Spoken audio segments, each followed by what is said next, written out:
हनुमान जी के 4 चमत्कार आप भी नहीं जानते होंगे। हनुमान जी चारों युग में विद्यमान रहे हैं और आज भी वे धरती पर हैं। यही सबसे बड़ा चमत्कार है। उन्होंने अपनी उपस्थिति को समय समय पर दर्शाया है।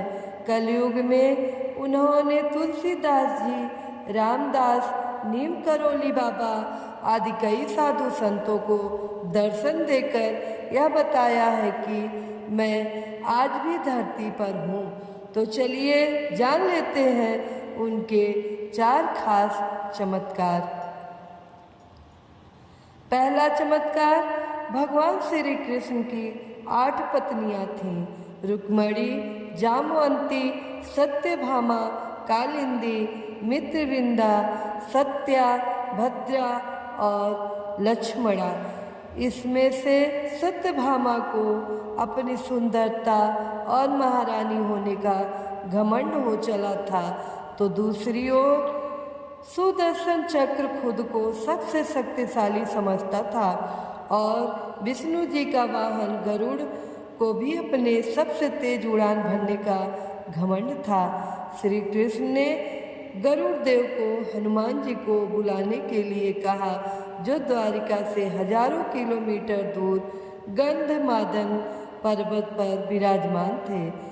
गरुड़ ने तत्क्षण ही वहां पहुंचकर हनुमान जी से अपने साथ पीठ पर बैठकर चलने के लिए कहा, लेकिन हनुमान जी ने कहा कि तुम चलो, मैं आता हूँ।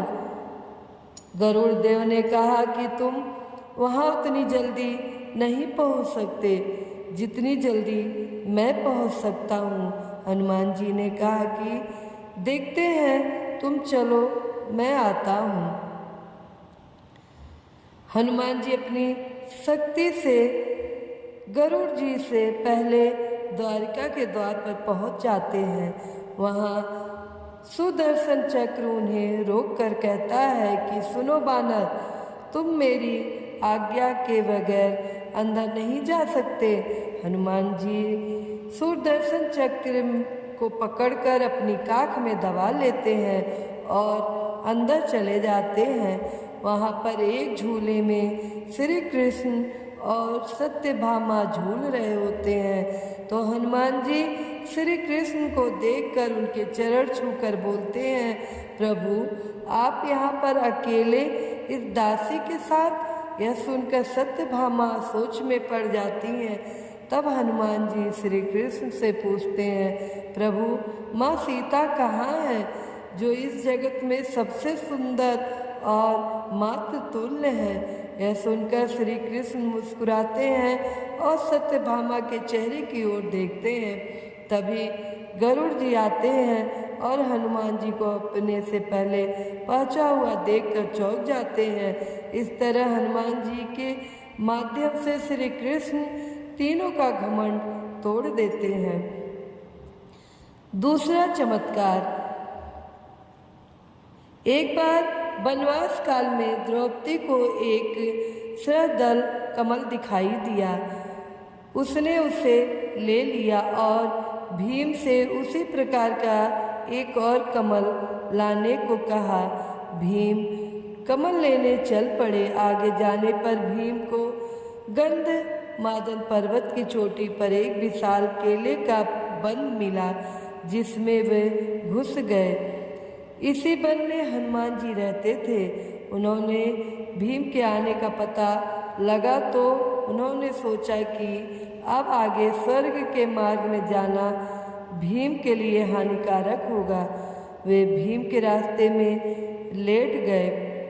भीमसेन ने वहां पहुंचकर हनुमान जी से मार्ग देने के लिए कहा, तो वे बोले, यहाँ से आगे यह पर्वत मनुष्यों के लिए अगमय है, अतः यहीं से लौट जाओ। भीम ने कहा, मैं मरूं या बचूं तुम्हें क्या, तुम जरा उठकर मुझे रास्ता दे दो। हनुमान जी बोले, रोग से पीड़ित होने के कारण उठ नहीं सकता, तुम मुझे लांघकर चले जाओ। भीम बोले, परमात्मा सभी प्राणियों की देह में है। किसी को लांघ कर उसका अपमान नहीं करना चाहिए।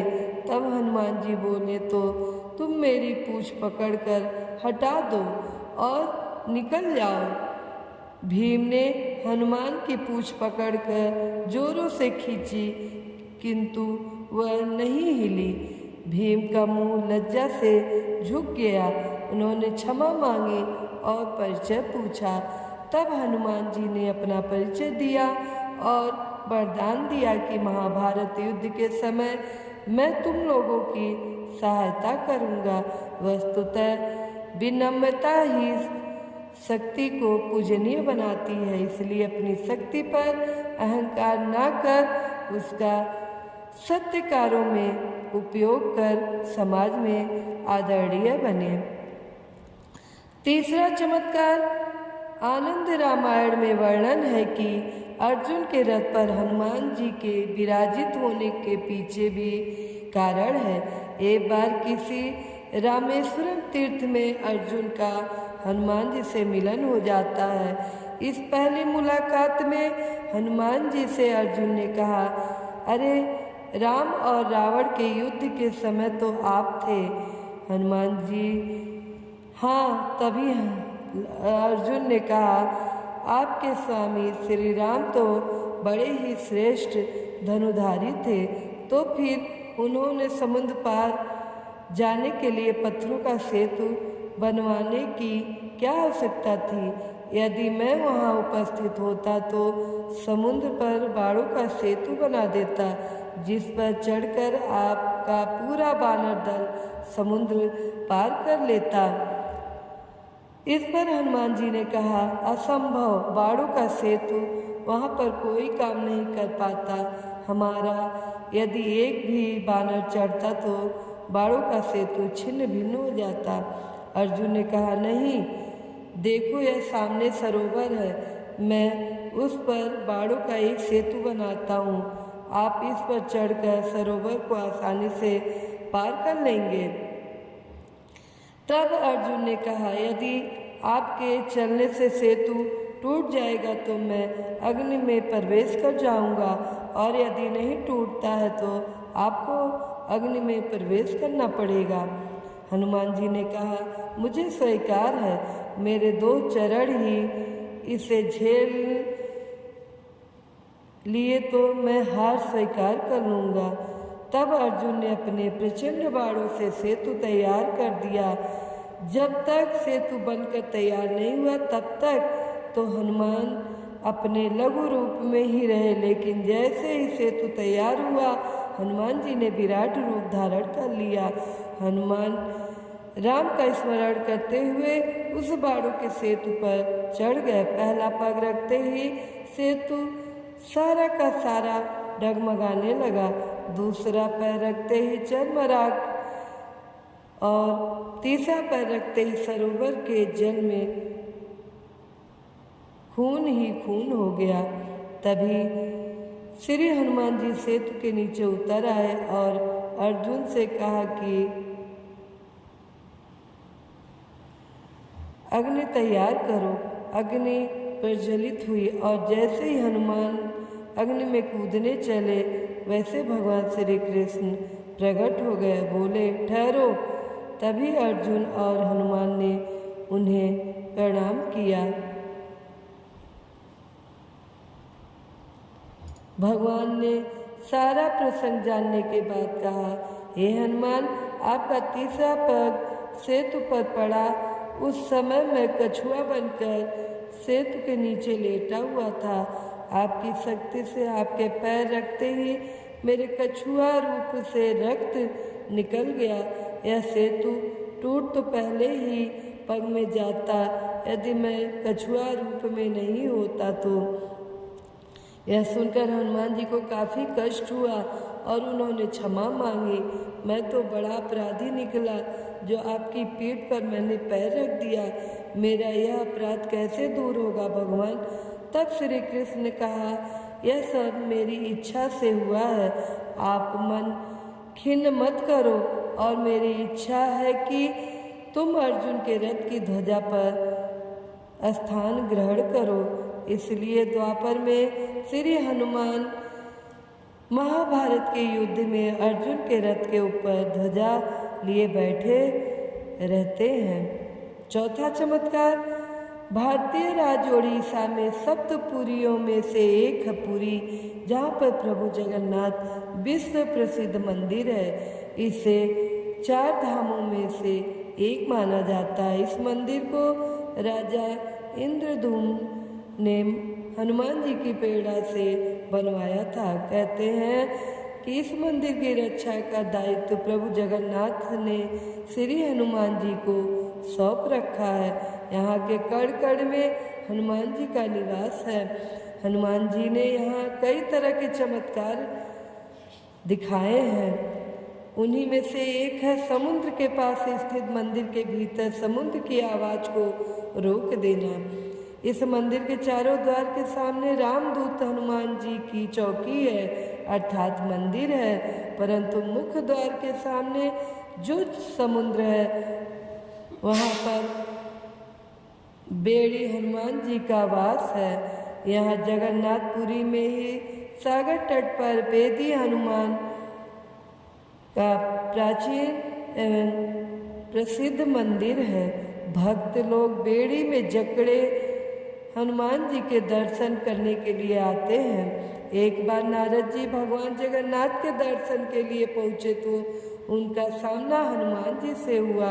हनुमान जी ने कहा कि इस वक्त तो प्रभु विश्राम कर रहे हैं, आपको इंतजार करना होगा। नारद जी द्वार के बाहर खड़े होकर इंतजार करने लगे। कुछ समय बाद उन्होंने मंदिर के द्वार के भीतर जाकर तो प्रभु जगन्नाथ श्री लक्ष्मी जी के साथ उदास बैठे थे। उन्होंने प्रभु से इसका कारण पूछा तो उन्होंने कहा कि यह समुद्र की आवाज़ हमें विश्राम कहाँ करने देती है। नारद जी ने यह बात बाहर जाकर हनुमान जी को बताई।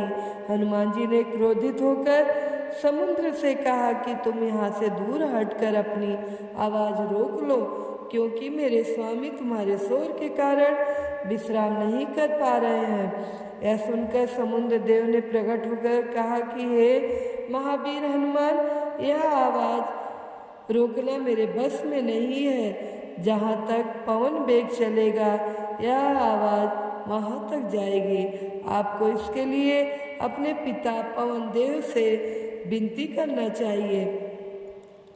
तब हनुमान जी ने अपने पिता पवन देव का आवाहन किया और उनसे कहा कि आप मंदिर की दिशा में न बहें। इस पर पवन देव ने कहा कि पुत्र, यह संभव नहीं है, परंतु तुम्हें एक उपाय बताता हूँ कि तुम्हें मंदिर के आसपास ध्वनि रहित वायुकोशीय वृत्त या विवर्तन बनाना होगा। हनुमान जी समझ गए। तब हनुमान जी ने अपनी शक्ति से खुद को 2 भागों में विभाजित किया और फिर वे वायु से भी तेज गति से मंदिर के आसपास चक्कर लगाने लगे। इससे वायु का ऐसा चक्र बना कि समुद्र की ध्वनि मंदिर के भीतर न जाकर मंदिर के आसपास ही घूमती रहती है और मंदिर में श्री जगन्नाथ जी आराम से सोते रहते हैं। यही कारण है कि तभी से मंदिर के सिंह द्वार में पहला कदम प्रवेश करने पर ही मंदिर के अंदर से आप सागर द्वारा निर्मित किसी भी ध्वनि को नहीं सुन सकते। आप मंदिर के बाहर से एक ही कदम को पार करें तब तक आप इसे सुन सकते हैं। इसे शाम को स्पष्ट रूप से अनुभव किया जा सकता है। इसी तरह मंदिर के बाहर स्वर्ग द्वार है जहाँ पर मोक्ष प्राप्ति के लिए शौच जलाए जाते हैं, लेकिन जब आप मंदिर से बाहर निकलेंगे तभी आपको लाशों के जलने की गंध महसूस होगी। दूसरा यह कि इस कारण श्री जगन्नाथ मंदिर के ऊपर स्थापित लाल ध्वजा सदैव हवा से विपरीत दिशा में लहराता है। यह भी आश्चर्य है कि प्रतिदिन सायंकाल मंदिर के ऊपर स्थापित ध्वज को मानव द्वारा उल्टा चढ़कर बदला जाता है। ध्वज भी इतना भव्य है कि जब यह लहराता है तो इसे सब देखते ही रह जाते हैं। ध्वज पर शिव का चंद्र बना हुआ है। जय हनुमान जी, जय श्री राम जी।